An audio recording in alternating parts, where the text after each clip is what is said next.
rumored that a doctor who headed a major hospital in the president's hometown of Davao City would be the likely replacement of Health Secretary Francisco Duque. Well, over a month ago, Dr. Leopoldo Vega was appointed Health Undersecretary and put in charge of hospitals. Just yesterday, he was called the treatment czar to complement a team made up of a testing czar, Vince Dizon, a tracing czar, Baguio City Mayor Benjamin Magalong, and an isolation czar, Secretary Mark Villar. This in the wake of a series of perceived missteps in handling of the government response to the COVID-19 pandemic headed by Duque. We now go above and beyond the headlines with Health Undersecretary Leopoldo Vega. Good evening, Dr. Vega, and welcome Good, to Newsnight. good evening, Pia, and good evening to be with CNN for this night. Yes. Well, Dr. Vega, let's begin with this. Yesterday's biggest news was very, very worrisome for many of us. You had 4 or 5 major hospitals in Metro Manila say they are at the critical level already, that their ICU beds for COVID patients are full. That in one hospital, for example, Asians saying they're nearing that point. I was speaking to the president of St. Luke's last night, and he was saying they even had 5 patients, COVID patients, waiting in the ER for beds in the ICU. No? So the question now is, what are we going to do? Is it as simple as let's add beds, let's add more wards, let's add more rooms? Ano po yung gagawin natin, Dr. Vega? I think the figures in the ground speaks that we do have a number of hospitals getting to be on the danger and the danger zones, meaning, say, especially the private ones, wherein they have about 70 to 80+% in terms of occupancy.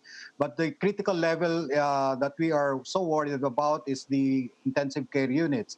As if you know very well that the intensive care unit is also occupied by COVID and the non-COVID patients. And so this is the reason Non-COVID. why we really, yeah, right. So we really have to make sure that there are other institutions wherein they can be accommodated. So one way of doing this really is to come up with a very good network and collaboration between the public and private with one hospital command, wherein we will be able to see on a dashboard where the intensive care units are free and where we can actually refer these patients. I think what we're trying to do here is not just expand the number of beds in the private, assuming that they will be taking in 20 plus 10%, but also making a system or a network out of the public and private institutions so that we will be able to give access to more patients, especially with COVID. So, Dr. Vega, how far along are we in that regard? No? Are we able to see that? And are we able Yes. to work on that, to provide the extra beds? We're good? Yeah.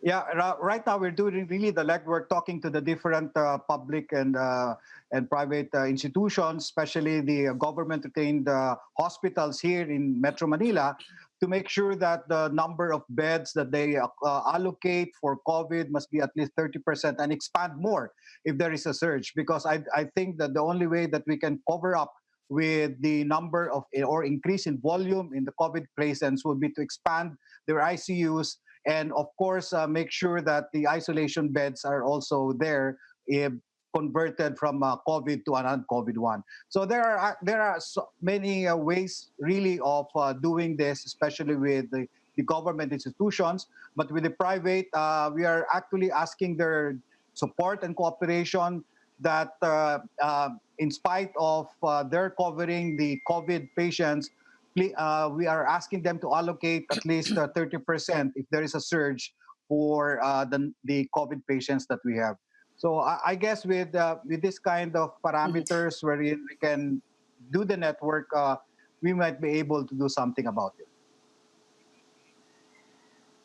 Dr. Vega, yung mga mild cases na sinasabi na halimbawa asymptomatic or mild, uh, hindi gaanong kasama yung condition, hindi naman ba talaga kailangan na ipa-ospital, ipa-admit sa ospital? Kailangan bang nasa quarantine facility siya, or kung pwedeng nasa bahay, sa bahay na lang? Yeah, for mild asymptomatic or even mild cases na wala namang comorbidities, they should if they have a good place at home where they can be isolated alone with their meron silang sariling bath and sariling room, and they can really practice the principle of isolation that can be done if there are mild cases and positive.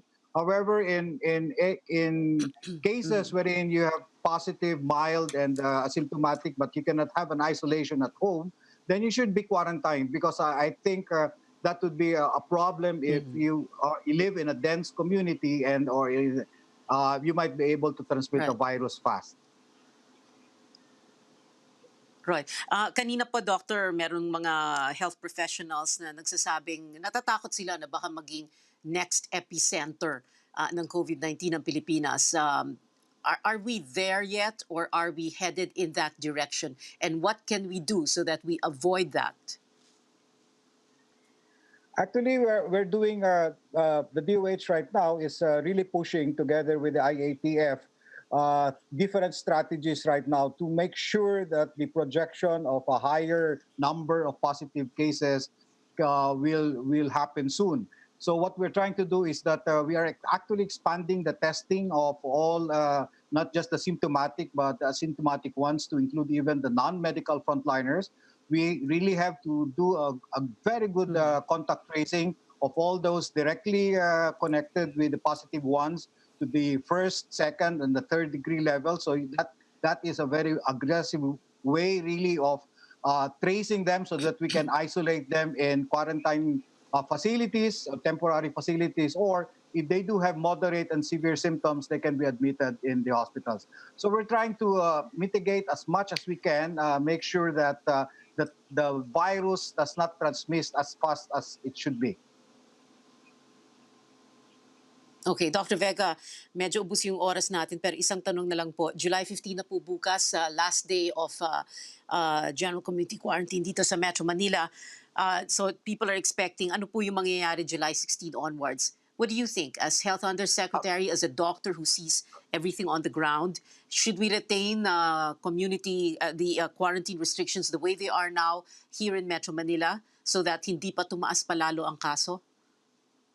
I think the recommendations of the Department of Health through Secretary Duque and through the IATF will be presented to the President, I think, tonight or tomorrow, and the President will actually reveal and decide on whether it will enhance, or it will stay as we are right now, or get a lower or a moderate ECQ. So it really depends on the president's decision up when he sees the Mhm. data coming from the DOH and the ITF. But what would your advice be? As a doctor, what would your preference be? My Parang we would, preference would should we be, err on the yeah, side of caution? Because doctors yeah, prefer, yeah, we prefer preventive rather than curative. Ang right. hirap di Right, ba?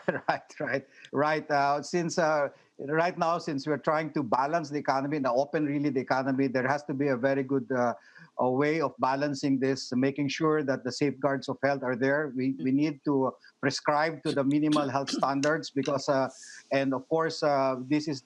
And we have to protect the vulnerables. If there are no essential travels away from your home, just stay home, because the virus is really here. It's very contagious, and the only way to do this is to lessen the transmission and infection of this virus. Dr. Leopoldo Vega, Health Undersecretary and Treatment Czar for the Philippines COVID response. Maraming salamat po sa inyo, Dr. Vega. Thank you for being with us Maraming tonight. salamat din, Pia, Well, for having me. President Duterte claimed